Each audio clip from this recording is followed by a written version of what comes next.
ಉಪಸ್ಥಿತರಿದ್ದರು.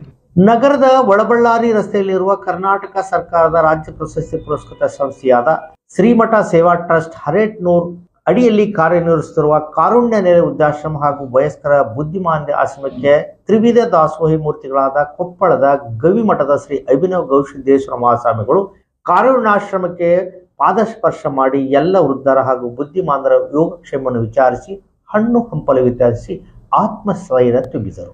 ಇದೇ ವೇಳೆ ಆಶ್ರಮದ ಸಂಪೂರ್ಣ ನಿರ್ವಹಣೆ ಬಗ್ಗೆ ಮಾಹಿತಿ ಪಡೆದು ಕಾರುಣ್ಯಾಶ್ರಮದ ಸೇವೆಗೆ ಉತ್ತಮ ಪ್ರತಿಕ್ರಿಯೆಯನ್ನು ವ್ಯಕ್ತಪಡಿಸಿ ನಾಡಿನ ಹರಗುರುಚರ ಮೂರ್ತಿಗಳ ಆಶಯದಂತೆ ಕಾರುಣ್ಯ ಕುಟುಂಬದ ಸೇವೆ ಜರುಗುತ್ತಿದೆ ಎಂದು ಆಶ್ರಮದ ಸೇವಾಕರ್ತ ದಂಪತಿಗಳಾದ ಸುಜಾತ ಡಾಕ್ಟರ್ ಚನ್ನಬಸವೇಸ್ವಾಮಿ ಹಿರೇಮಠ ಹಾಗೂ ಸೇವಾಕರ್ತೃಗಳಾದ ಸುಜಾತ ಮಲದಗುಡ್ಡ, ಸಿದ್ದಯ್ಯ ಸ್ವಾಮಿ, ಮರಿಯಪ್ಪ, ಜ್ಯೋತಿ ಇವರೆಲ್ಲರಿಗೂ ಆಶೀರ್ವದಿಸಿದರು. ಈ ಸಮಯದಲ್ಲಿ ಕೊಪ್ಪಳ ಗವಿಸಿದ್ದೇಶ್ವರ ಶ್ರೀ ಮಠದ ಸಿಬ್ಬಂದಿಗಳಾದ ಗವಿಸಿದ್ದಯ್ಯ ಸ್ವಾಮಿ, ಆಶಾಕಿರಣ ಅನಾಥ ಮಕ್ಕಳ ಸಂಸ್ಥಾಪಕರು ಚಂದ್ರಗೌಡ ಸೇರಿದಂತೆ ಶಿಷ್ಯಂದಿರು ಉಪಸ್ಥಿತರಿದ್ದರು. ತಾಲೂಕಿನ ಗಾಂಧಿನಗರದ ಹತ್ತಿರವಿರುವ ರಂಗಾಪುರ